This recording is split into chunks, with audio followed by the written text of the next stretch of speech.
साधक गौरव आचार्य श्री पुलक सागर जी के प्रवचन और लेटेस्ट धार्मिक भजन व कार्यक्रम निशुल्क देखने व सुनने के लिए हमारे YouTube चैनल जिनशरणम मीडिया को अभी सब्सक्राइब करें और बेल आइकॉन पर क्लिक जरूर करें।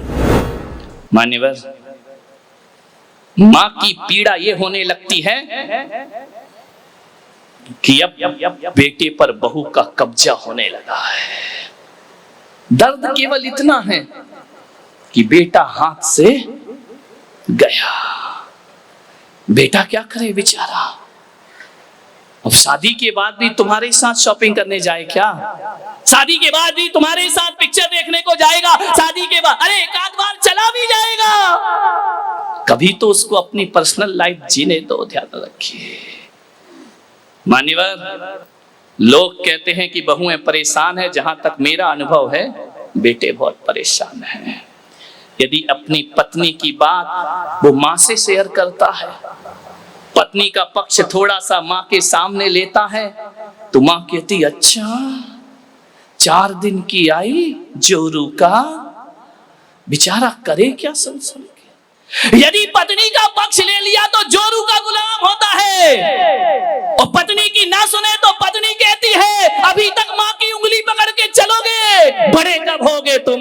ध्यान, क्या स्थिति बन जाती है उसकी। पहले घर में आता था, दुकान से हंसता था, मुस्कुराता था, खुश होता था। अब आता है, इधर पत्नी का मुंह बना है, उधर माँ की त्योरी चढ़ी। कैसा जीवन बना दिया, कैसा नरकमय जीवन बना दिया। एक माँ को यदि कोई भय है तो केवल असुरक्षा का भय होता है। उस असुरक्षा के भय में वो अपने शक करती है अपने बच्चे पर, और अपने भविष्य की सुरक्षा के लिए बहुओं से अत्याचार प्रारंभ। भय क्यों है आपको? आप क्यों सोचते हैं कि हमारा बेटा पराया होगा? नहीं मेरे भाई, और यदि तुम्हारा बेटा पराया हुआ है तो इसकी जिम्मेदार भी तुम ही हो, बहू नहीं है। ध्यान रखना, 25 साल में 20 साल में तुम उसे इतना प्यार नहीं दे पाई। 20 साल में तुमने क्या संस्कार दिए हैं कि 20 साल जिसने माँ से प्यार किया और 1 साल में पत्नी से प्यार करने लगा। ध्यान रख, कमी तुम में होगी, ध्यान रखना। थोड़ा अपने दिल को बड़ा करिए। क्या करें माताएं भी, पड़ोस में एक से एक ट्रेनर बैठे हुए हैं, एक से एक सलाह देने वाले। अरे सुने, बोले क्या? बोले बहू आ रही है ना? बोले हाँ, ज्यादा सिर पे मत चढ़ाना। तेरे की घर उसका, बहू तेरे पेट में क्या हो रहा है ज्यादा सिर पे। आजकल यही होता है, मंदिरों में पद्म पुराण नहीं पढ़ती है, बुढ़िया पुराण ज्यादा पढ़ती है। कोई नहीं पढ़ता मंदिर में, महापुराण पढ़ रहा हो। खुला तो शास्त्र रहता है, बातें कोई और चलती रहती हैं। यहाँ शास्त्र खुला है, वहां 2 बैठी हैं। अब हालत तो बहुत खराब है मंदिरों के, मैं देखता हूँ। लोग कहते महाराज आप मंदिर में ज्यादा क्यों नहीं ठहरते हैं? मैंने कहा सिवा धर्म के और सब कुछ मंदिर में मिला करता है, इसलिए मेरा मन ज्यादा। बैठी थी, मैं जाके दर्शन कर रहा था, 2 अम्माएं बैठी आपस में बात कर रही। शास्त्र खुला पड़ा है, मंगलाचरण किया है, आगे का एक अक्षर नहीं पढ़ा है, शास्त्र खुला है। उसने कहा क्यों, तेरी शादी हो गई क्या लड़के की? बोले हो गई। अरे बोले तूने मुझे तो बुलाया नहीं है। पुराण कौन सा रखा? पद्म पुराण। और पढ़ा क्या जा रहा है? बुढ़िया पुराण। ध्यान रखिए। बोले तूने मुझे, अरे अम्मा जी क्या करूं, नहीं भूल पाए, कार्ड तो भेजा था नहीं हुआ। अरे आजकल हमने कार्ड छपाना बंद कर दिए, अब तो मोबाइल में ही मैसेज। अरे तू भी पागल हो गई, मैं कभी मोबाइल देखती हूँ क्या? अब देखो पुराण कौन सा खुला है? रामचरित्र खुला है, रावण का चरित्र पढ़ा जा रहा है। मान लो कि बोले कैसी शादी हुई? बोले शादी तो अम्मा जी इतनी बढ़िया हुई, इतनी तारीफ करी। बोले एक बात बता, कितना मिला है? देखो, तेल जले तेली का दिल जले। अब तुझे क्या मतलब कितना मिला है कितना नहीं मिला? अरे कुछ लाइए दहेज महेज। बोले नहीं, मैंने ज्ञान गंगा महोत्सव में पुलक सागर के प्रवचन सुन लिए थे और मैंने कह दिया था आज के बाद दहेज नहीं लूंगी। अरे तेरी मती मारी गई, तू भी महाराजों की बातों में लग गई, ना उनके आगे कोई, ना बाबा जी की बात में लग गई तू भी। बोले कुछ नहीं मिला? बोले नहीं। बोले धत तेरे की हीरा सा लड़का, शब्द देखो, अनुप्रास अलंकार, हीरा सा लड़का कोड़ियों के भाव में बेच। जब इतना हीरा सा था तो तूने अपनी बेटी क्यों नहीं दे दी? ध्यान रख, मत फूको किसी के घर। ऐसी ट्रेनिंग मिलती है, कान भर दिए जाते हैं और एक हंसता खिलखिलाता घर बिखेर दिया जाता है। ध्यान रखिए, महिलाओं से मेरा निवेदन है, मंदिरों में बैठकर केवल धर्म की बातें होना चाहिए। मंदिरों में बैठकर धर्म कथा होना चाहिए। इसकी बहू नहीं आई, उसका बेटा नहीं, भाई आदमी भी कौन से कम है, ये भी कोई दूध के धुले नहीं है। ध्यान रखना, इनसे यदि पूछ लो कि वेदी पे कौन कौन से भगवान है तो नाम नहीं मालूम होगा। पूछ लो कि किस भगवान का कौन सा चिन्ह है तो तुम्हें नहीं मालूम, लेकिन ये मालूम है कौन की बहू आ रही है और कौन की बहू नहीं आ रही है। कल नहीं आई, आज नहीं आई, कहाँ गई? धत्रे की। क्या देखने जाते हो मंदिर में? मंदिरों को अपवित्र मत करिए मेरे भाई। किसी भी सास के कानों में ऐसी गंदगी मत डालो। मेरी सभा में बैठे तो एक एक महिला एक संकल्प करे कि कोई यदि हमारे घर की बुराई या बहू की बुराई करेगी तो कहना मेरा कान डस्टबिन नहीं है, ये गंदगी डालना है तो कहीं और जाकर के डाल। मेरे हंसते खिलखिलाते घर पर बुरी नजर मत लगा। ध्यान रखिए, तुझे क्या लेना देना दहेज मिला कि नहीं मिला, कौन सा तेरे घर में आ रहा है, लेकिन आग लगाना उनका काम है। एक मंथरा ना होती तो राम को वनवास नहीं होता मेरे भाई। ध्यान रखना, कौन कहता है कि मंथरा नहीं है, मोहल्ले में दो चार तो होती हैं। ध्यान रखना, जिनका काम घरों में आग लगाना हुआ करता है। मान्यवर, मैं आपसे निवेदन कर रहा हूं, मेरे कहने का मतलब ये नहीं है कि हर बहू अच्छी होती है। कभी कभी ज्यादा स्वतंत्रता का भी नाजायज फायदा उठाया जाता है, लेकिन किसी एक को देख करके सब बहुओं को गलत कहना, ये हमारी नासमझी हुआ करती है। ध्यान रखिए मान्यवर, सास को बड़ी तकलीफ होती है। बहू को कोई रिश्तेदार आकर पूछ ले, वो सास को ना पूछे तो लगता है मेरा राजपाट चला गया। केवल एक ही भय है, 7 भय बोले हैं भगवान महावीर ने। जो सम्यक दृष्टि होते हैं वो सप्त भय से मुक्त हुआ करते हैं। और आज हमारे बुजुर्गों को, हमारे बड़े लोगों को ना धन का भय है, ना यह लोक का भय है, ना परलोक का भय है। इनको यदि भय है तो बुढ़ापे का भय है। ध्यान रखिए, असुरक्षा का भय है। मान्यवर, आज भी बहू उस घर को अपना नहीं समझ पाती है, वो बाहर वाली समझी जाती है। 4 दिन को बेटी आ जाती है।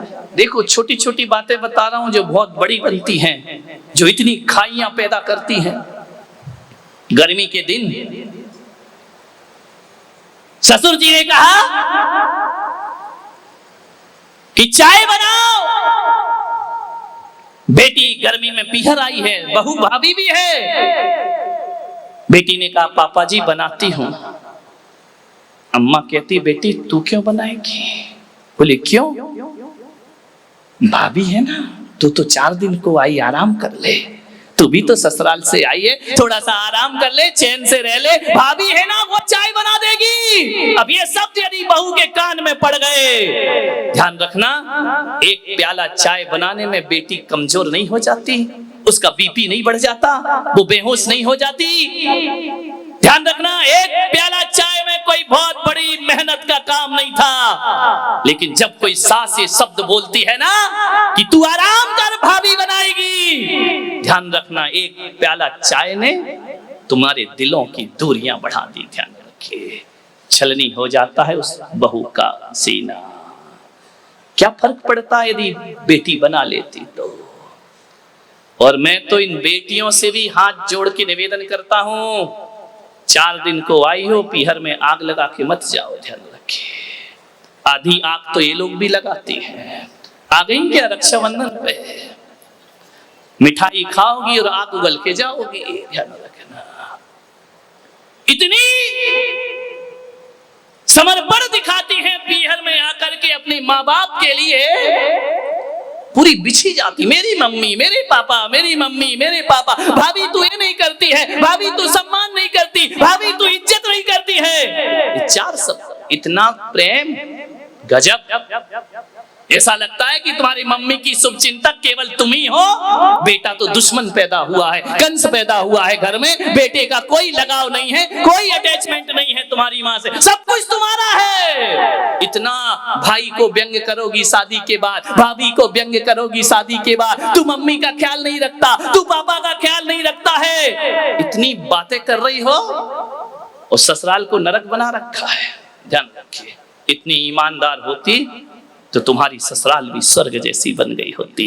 जितना समर्पण माँ बाप को दिखाती हो ना 4 दिन में, उतना सास ससुर को दिखाओ, पलकों पे बैठोगी ससुराल में जाकर के। ध्यान रखिए, सोचना है, ससुराल नरक बना है, पीहर सुधारने की बातें करती है।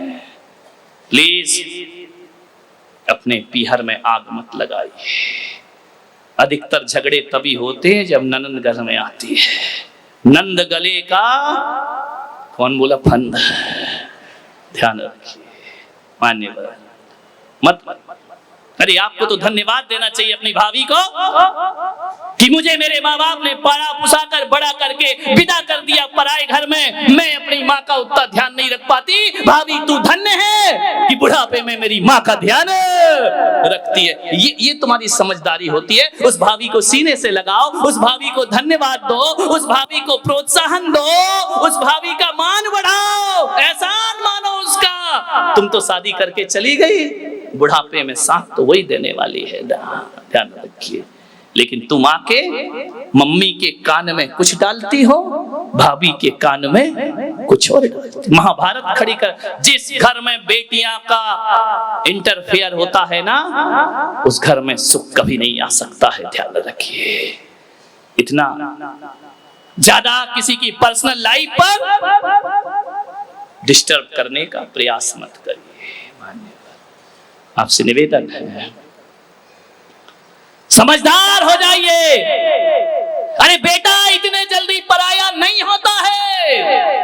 बेटे ने थोड़ा समय पत्नी को दे दिया, इसका मतलब थोड़ी है कि वो माँ बाप से प्यार नहीं करता है। बेटे ने थोड़ा सा समय पत्नी को ज्यादा दे दिया तो वो तुमको इग्नोर कर रहा है। ये मानसिकता हटाइए। समय भले भी देता हो, बेटा तो बेटा हुआ करता है ना।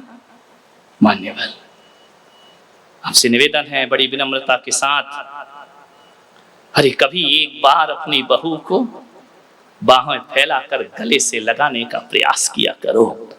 कभी बोला करो कि मेरी बेटी, जो साथ बेटी नहीं देती वो तू मेरा साथ दे रही है, तू मेरा ख्याल रखती है, 24 घंटे मेरे साथ रहती है। कभी तो उसे सीने से लगाया करो। बेटी को सीने से लगाते हो लेकिन बहू को सीने से नहीं लगाते हो। मान्यवर, मैं जानता हूं एक सास को बरसी तप की है उसने, एक साल के उपवास किए। बहू मेरे पास आई, बोले महाराज मेरी सासू आपके दर्शन करना चाहती है। श्वेतांबर समाज की थी। मैंने कहा 4-5 बजे ले आना, दर्शन दे दूंगा। 80 साल की वह सास बहू लेकर के आई उसे। उसने कहा महाराज इन्हें आशीर्वाद दो, बरसी तप कर रही हैं, 1 साल से उपवास करे हुए हैं। मैंने देखा कि 80 साल की उम्र में ये इतनी बड़ी तपस्या कर रही है। मैंने कहा माँ तुम्हारा जीवन धन्य है, मैं तुम्हारी अनुमोदना करता हूं।